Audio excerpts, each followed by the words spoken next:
So you want to know what type of airsoft toy you should get.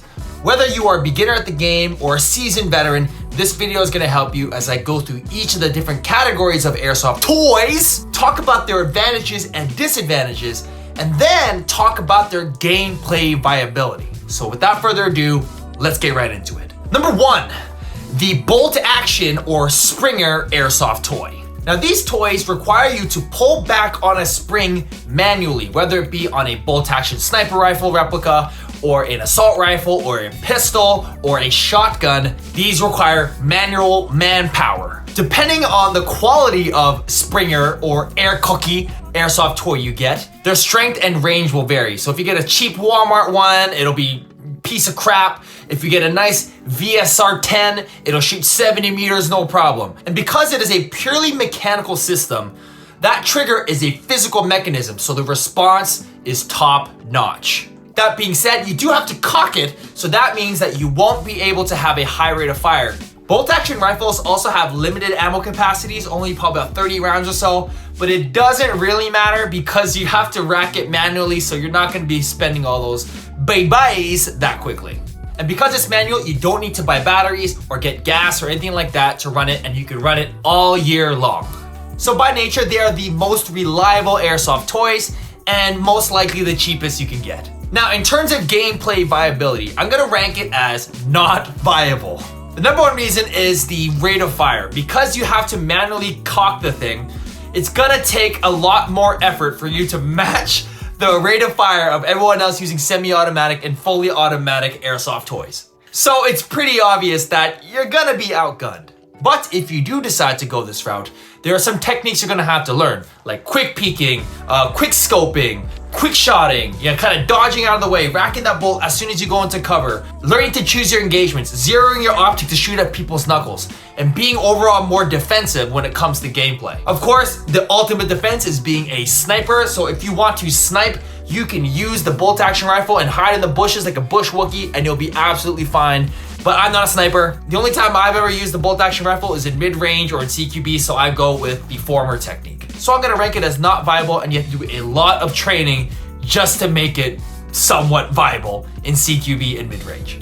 Number 2, the automatic electric gun or the AEG. These are basically RC cars in a shell. They run on gears and motors and springs, and there's a whole thing about it. There's a gearbox inside the receiver of the airsoft toy, and it runs. When you pull the trigger, it activates the gearbox, moves a piston, and shoots a BB out and feeds the next one automatically. They come in most formats like ARs, AKs, submachine guns, and pistols. And of course, they're capable of going semi-automatic, burst fire, as well as fully automatic. In terms of response, it depends on the type of AEG you get, as the trigger stroke depends on the gears and the piston and the whole setup. So I'm just gonna say it varies, but if you get a decent AEG, like $300, $400, you'll have pretty good response. And of course, you can upgrade them. They have the most upgradability with all the different kind of gear sets and pistons and triggers and electronic triggers and computer systems and all that kind of stuff to make your airsoft toy the best RC car in a shell on the field. But let's just talk about them in stock because it's just, comparing apples to apples. In terms of ammo capacity, it can go from 30 rounds all the way to 500 or 1,000 depending on the type of magazine you get. But on average, you'll have about 150 BBs if you kind of max that magazine out. AEGs, being RC cars in a shell, do run on batteries, so you can use LiPo batteries or nickel metal hydride batteries, and you plug that into your AEG and it'll run. That means they are very reliable on the field and you can use them all season as temperature does not affect their performance. Just staying out of the water.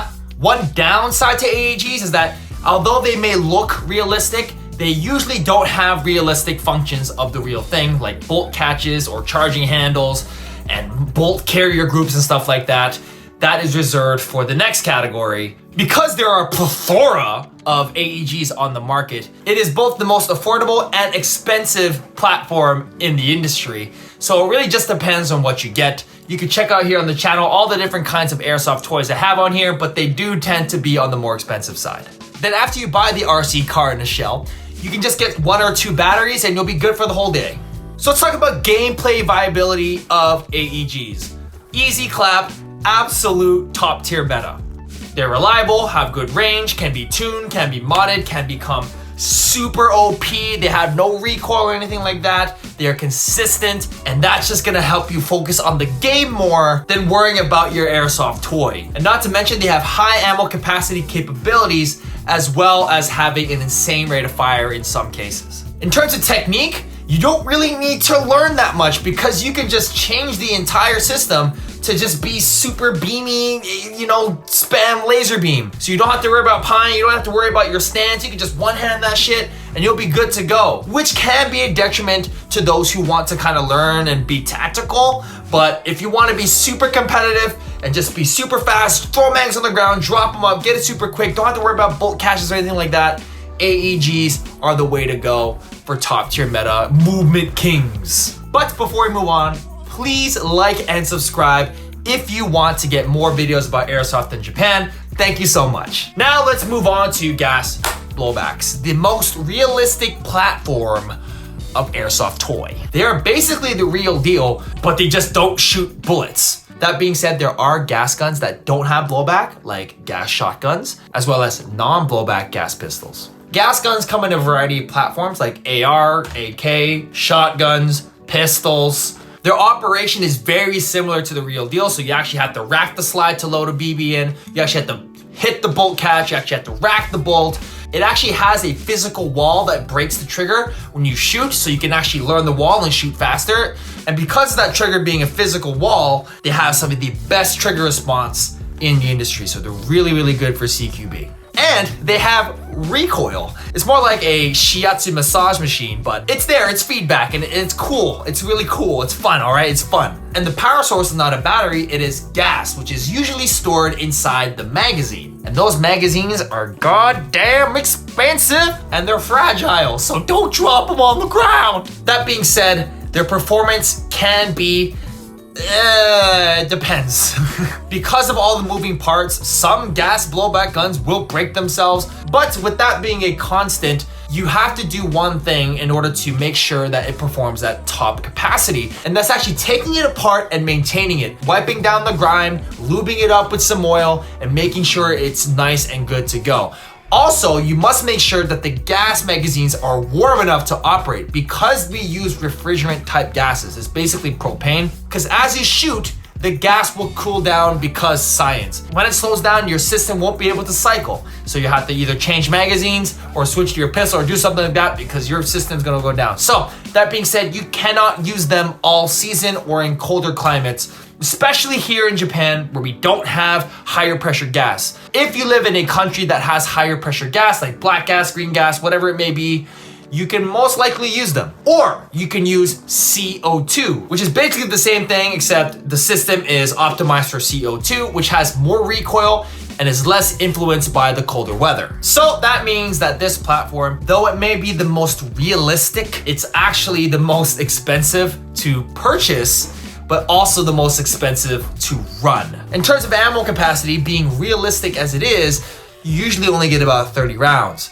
So that means the gameplay viability of the gas blowback is affected. So gameplay viability of gas blowback, I'm gonna say viable. When the temperature is just right and you lubed up your airsoft toy, these things are absolutely fantastic with that superior trigger response. And if the weather is nice, you'll get some nice range as well. That makes them really, really good for CQB in terms of trigger response, but because those magazines are fragile and because those magazines are only 30 rounds, you're gonna have to play around those limitations, which makes it go down from top tier viable to just viable. You can't throw your mags on the ground, you'll break them, and then that's another 50 bucks gone. And you only have 30 rounds, so you won't be able to outgun any of those AEG users shooting thousands of BBs at you per second. But not all hope is lost. I think that gas blowbacks encourage you to improve at the game other than shooting. So you can improve your movement, you can improve your game sense, you can improve tactical reloading, you can improve ammo management, choosing your battles, you can also shoot to hit rather than just shoot for fun, even though it is fun. But these limitations really force you to become a more methodical player rather than being just a laser beam, let's go to Laser Quest and play laser tag, basically. And and they're a lot of fun to shoot, but I would say when the weather gets colder and you're outside, you're probably better off using AEG or this next platform, which is the best of both worlds. Behold the electric blowback. And these are the best of both worlds. It is an AEG RC car wrapped in a shell with some features of the gas blowback platform. Now, I'm gonna say I can only really speak for the Tokyo Marui next generation recoil shock series because that is primarily what I have here. So when we talk about electric blowbacks or EBBs, I'm going to be mostly referring to the Tokyo Marui systems, as some of the other models might just have a flapping dust cover. So let's talk about it, NGRS. They have all the same capabilities of the AEG platform in terms of range and reliability for all seasons, but they have added recoil. Now the recoil, again, is just like a tiny shiatsu massage machine hitting your shoulder, but it is nice feedback for you to know that you're like kind of shooting and stuff. And the dust cover or your mock bolt on like AKs will also reciprocate, which is really cool. And inside the gearbox, as the piston moves, it's also pulling a weight along. So it's actually giving you a nice recoil feedback. And one of the cooler things is that they will have a bolt stop function. So when you shoot and you run into BBs with the regular AEG, it'll just keep shooting, but you'll be dry firing. But with the Tokyo Marui NGRS system, it will cut it off and you can't shoot. It'll just stop. And that is actually due to the relationship between the gearbox as well as the magazine, but we're not gonna get into that. But basically, it'll stop shooting. So you have to reload, put in a new magazine, and then hit the bolt or racket or whatever it might be on that particular Airsoft toy, and then it'll operate again. And that is chef's kiss. It's basically what you have to do on a gas blowback, but in a AEG form. And speaking of the magazines, the ammo capacity varies. So you can either go for the full capacity of the magazine being 90, 120, whatever round it may be, or usually inside there's a switch that you can flick and you can turn it to a real count magazine. So for example, a SCAR would be 20 rounds, and for example, an M4 would be 30 rounds. So you're getting that realism from the gas blowback, but in AEG form. So it's really cool, but it's very expensive. I luckily live in Japan, so they're not that expensive to get. They are still pretty expensive, but overseas I know that they cost a fortune to get, so maybe not the best thing to get into as a beginner. Now, gameplay viability, I'm gonna say very viable. Not top tier, but very viable. Cost aside, I will say that you do get the performance of the AEG. If you run it at full capacity magazines and you upgrade it, it will be just as viable as a regular AEG, and that makes it top tier viable meta, whatever movement king.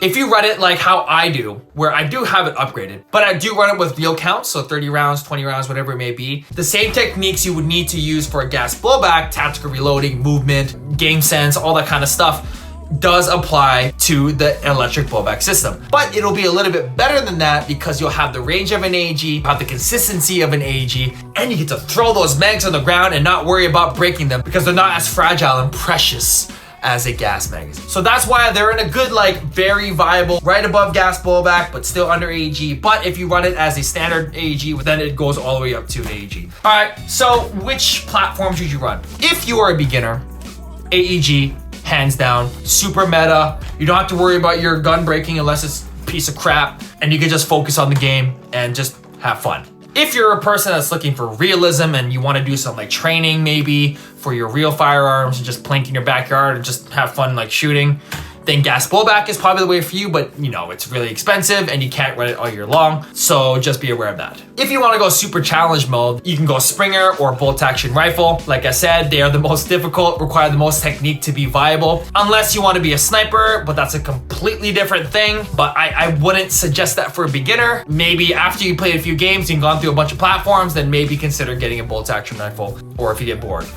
They're also fun to just, I love racking that thing. And for those in the in-between like myself who want the realism but also want good consistency, then you can go with the EBB platform. I would only really recommend the Marui. I know some people recommend Bolt, but those kind of just break themselves because the recoil is too strong. So if you can afford it and get it, go for NGRS system. You get the bolt stop, you get the racking, you get the real count magazines, you get all the LARPy realism sense of a gas blowback, but the performance of an AEG. So which one would you use? Let me know in the comment section down below. And if you guys want to see more videos about Airsoft in Japan, click this video right here.